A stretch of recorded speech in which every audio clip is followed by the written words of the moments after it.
Bueno, cuando uno se plantea las cuestiones acerca del Estado,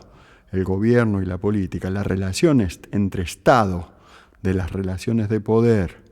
el gobierno como la administración de la política de acuerdo a las relaciones de poder y política,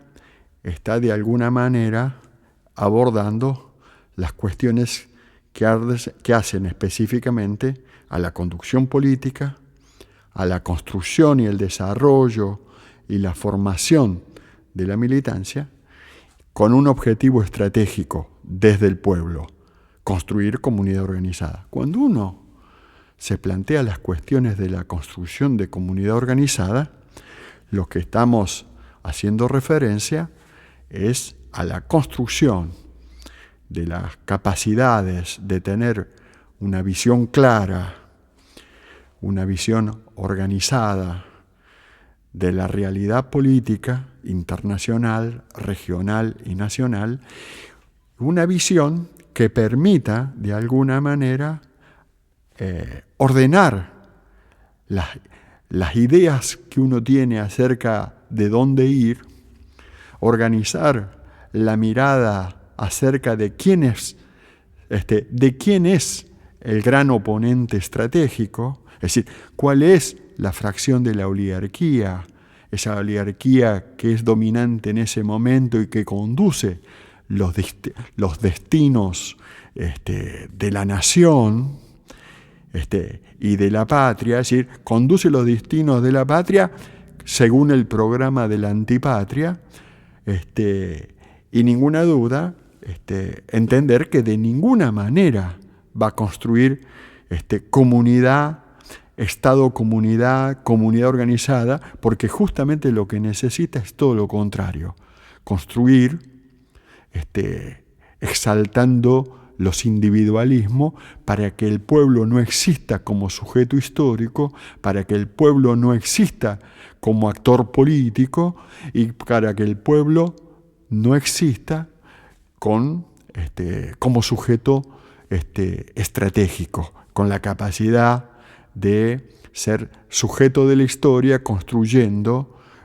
democracia, una democracia inclusiva, una democracia participativa, una democracia con todo. Por lo tanto, cuando nos preguntamos acerca de cuáles son los desafíos de ser militante político, bueno, el desafío hoy de ser militante político es el desafío de poder estar construyendo comunidad organizada. ¿Qué es la comunidad organizada en un primer? Bueno, tiene un doble objetivo, un doble hilo que la teje, la nutre, la vertebra, la organiza. Por un lado,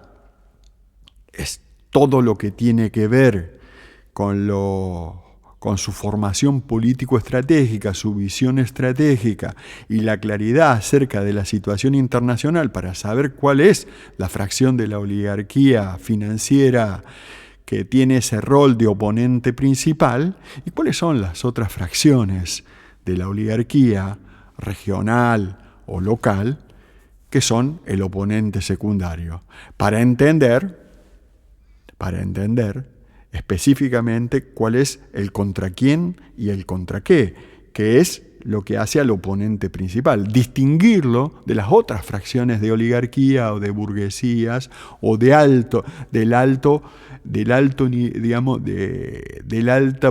la gran propiedad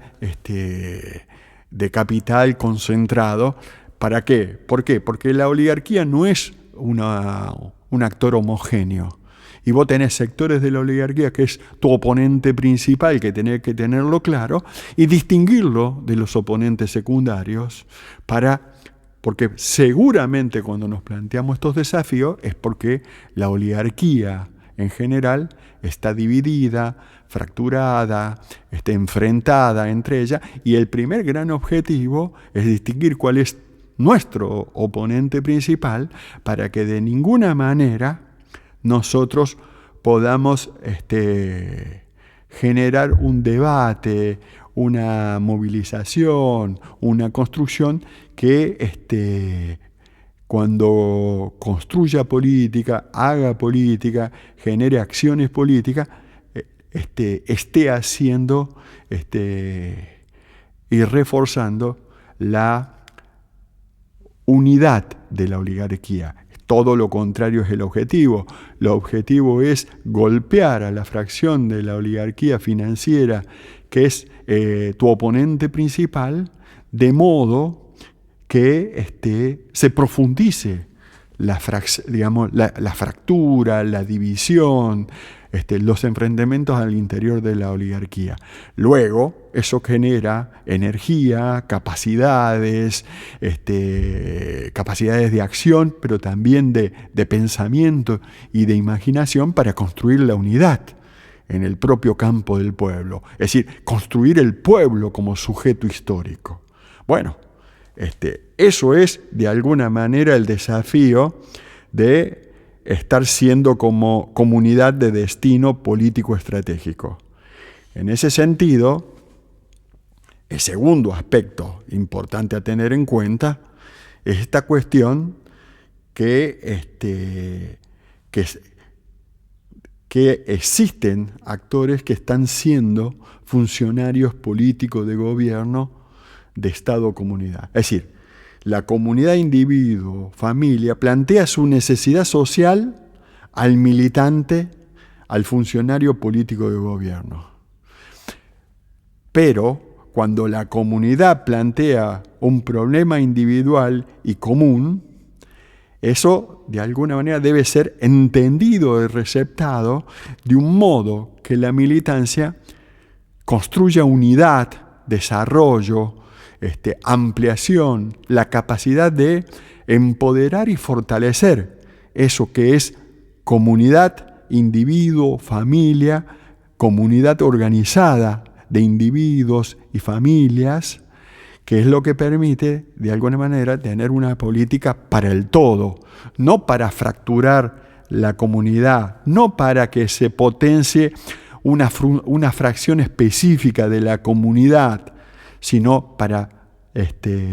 fortalecer la construcción de comunidad organizada como un todo, con todas sus heterogeneidades y todas sus complejidades. Entonces, la comunidad plantea siempre un problema que parece individual, pero también es común al todo. Y uno debe distinguir el problema que aparece en términos como individuales o particulares y su relación con el problema común, general y estratégico, porque esa es la forma de relacionar el modo en que aparece ese problema planteado por la comunidad y que aparece como un problema individual, pero solo aparece como problema individual, porque si uno puede pensar bien ese problema y articularlo con el todo, seguramente logrará entender la relación entre ese problema planteado específicamente en ese momento, desde lo individual o desde lo sectorial, con el problema general que plantea la comunidad como un todo.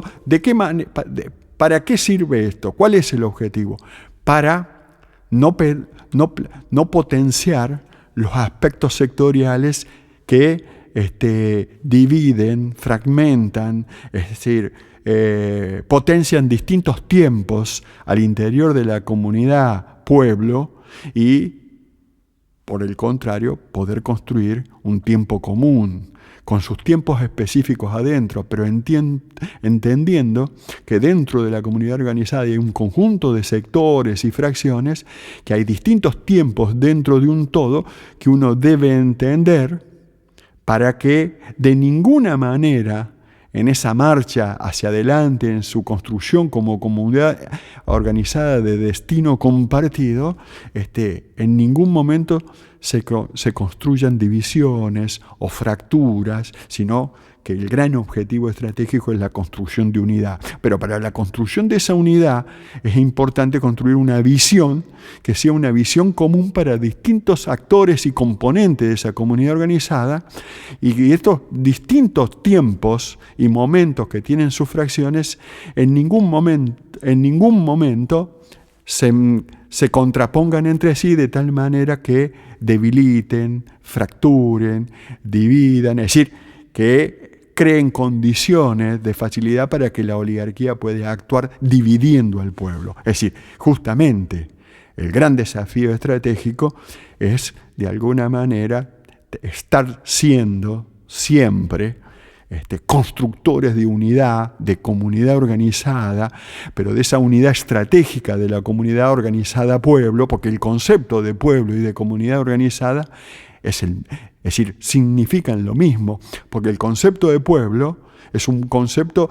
de pueblo compuesto por una heterogeneidad de actores económicos, sociales, socioestratégicos, socioculturales, que tienen el desafío de tener esas diferencias, estas particularidades, pero particularmente construyendo unidad. Porque existen estas diferencias, es necesaria tener claridad para construir unidad. Porque si no podemos construir unidad, seguramente lo que va a primar es la construcción de división, de fractura, que es la tarea permanente que lleva adelante la oligarquía financiera. Y por lo tanto, lejos estaremos de poder vencer a la oligarquía, pudiendo construir unidad estratégica pueblo, unidad estratégica comunidad organizada, de tal manera que política, militancia y comunidad constituyan ese actor que pueda construir una fortaleza y una correlación de poder y de fuerza que haga que la comunidad, el pueblo, pueda vencer a la oligarquía en cada tiempo y momento. En este caso estamos hablando de la oligarquía financiera internacional, ¿no? Que justamente se encuentra fracturada entre la oligarquía financiera globalista y la oligarquía financiera continentalista con centro en Estados Unidos. Esa fractura es la que hoy nos permite entender las características de la guerra civil entre fracciones de oligarquía en Estados Unidos, que es su centro neurálgico estratégico, no el único, pero ese es el centro neurálgico estratégico donde uno hace la primera observación. Porque esa fractura y esa división que existen al interior de la oligarquía financiera, entre la oligarquía financiera globalista, que su centro de actividad principal se encuentra en la vieja zona británica de China y en la vieja zona británica de la India, e incluso en otros sectores, pero particularmente ahí, es lo que nos permite, de alguna manera, entender los tiempos históricos, porque esa fractura al interior de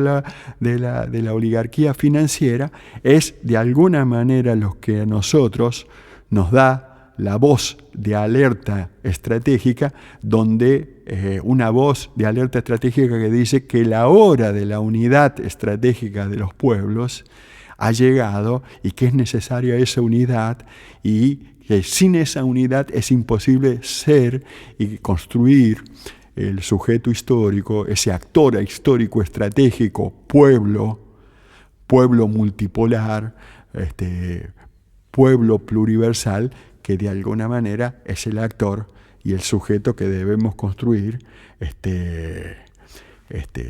para poder vencer y no ser vencidos por la oligarquía financiera internacional. Bueno, a esto hace referencia cuando en muchos libros y textos que hemos leído se habla de esa máxima donde se dice que nadie se realiza en una comunidad que no se realiza. Nadie se realiza, ningún individuo o pueblo se realiza en una comunidad desorganizada, porque en una comunidad desorganizada, dividida, fragmentada, esto es un indicador que el actor que está teniendo la posibilidad de actuar para fragmentar, fracturar y dividir a la comunidad para que no pueda constituirse en comunidad, pueblo organizado, es la oligarquía. Y eso habla que es un tiempo donde uno no debe acelerar, sino en términos de avances en un camino, sino que hay que avanzar en el otro camino, que es de caminar el camino de fortalecer las divisiones al interior de la oligarquía. Unas divisiones que la oligarquía se encarga por sí mismo de profundizar entre ellos, pero que es importante que los pueblos puedan tener registro de estas realidades para entender los tiempos y los momentos, porque si hay algo que es estratégico en un primer momento es entender el momento de la fractura de la oligarquía. Entonces, construir fractura de oligarquía estratégica, construir fractura estratégica y permanente al interior de la oligarquía y de alguna manera fortalecer esa división es tan importante como construir unidad en el pueblo. Porque en realidad, si la oligarquía financiera se encuentra en un momento de unidad, seguramente ella está trabajando para la fractura y la división del pueblo. Por eso el pueblo permanentemente debe tener dos grandes objetivos: la división y la fractura de la oligarquía y la unidad estratégica del pueblo, que está compuesto en términos por mayorías que son millones. Y cuando uno habla de millones, habla de los desafíos de heterogeneidad que significan esos millones. Bueno, porque si la oligarquía tiene grados de unidad y nos mantiene a nosotros fracturados, la oligarquía sabe y tiene claridad sobre ese objetivo de construir la fragmentación, la fractura y la división del pueblo, porque necesita luego de fracturar a los pueblos, instrumentar a una fracción, ¿me entendés?, como base de operaciones en contra de la otra fracción de la oligarquía. Porque uno dice, ¿y quién es el actor que choca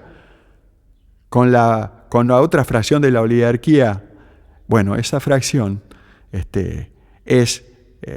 está representada en una parte del pueblo, porque la oligarquía siempre, a la hora de un choque concreto en sus internas con la otra fracción, siempre trata de instrumentar, es decir, mandar al frente, mandar en primera línea alguna fracción, algún sector del pueblo, para lo cual la oligarquía siempre necesita a los pueblos divididos y atomizados para poder usarlo como base de maniobra, como actor subordinado que haga de soldados en una guerra donde los objetivos todos los pone la oligarquía. Entonces, si logra esa división, ninguna duda, la oligarquía financiera seguirá acumulando una fracción más que otra, pero los pueblos estarán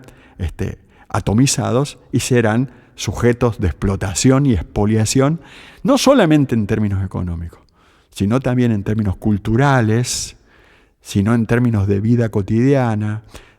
sino también en términos familiares, es decir, que se expresa en la pobreza en general, no solamente en la pobreza económica, sino también en la pobreza cultural, con el cierre de los espacios culturales de participación,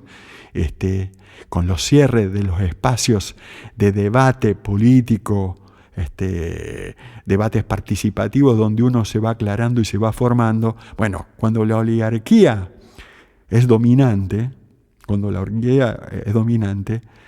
nos impone que las únicas ideas que tenemos en las cabezas son sus ideas, y las únicas diferencias entre ideas son diferencias entre ideas propias de distintas fracciones de la oligarquía. Es decir, no podemos pensar con ideas de pueblo, con proyectos de pueblo, con estrategia de pueblo. ¿Por qué? Porque nos mantiene fracturados y divididos. Ese es el sentido de la unidad estratégica que se basa en un primer momento, que es la necesidad de la división al interior de la oligarquía financiera. Esa división tiene que ser una fractura, y esa fractura guarda relación también con la militancia, con la claridad estratégica de que esa división existe, y el pueblo debe tener claridad acerca de que esa división al interior de la oligarquía debe persistir estructuralmente para que los pueblos puedan avanzar con su proyecto estratégico a la victoria final. ¿Cómo a la victoria final? Construyendo comunidad organizada, que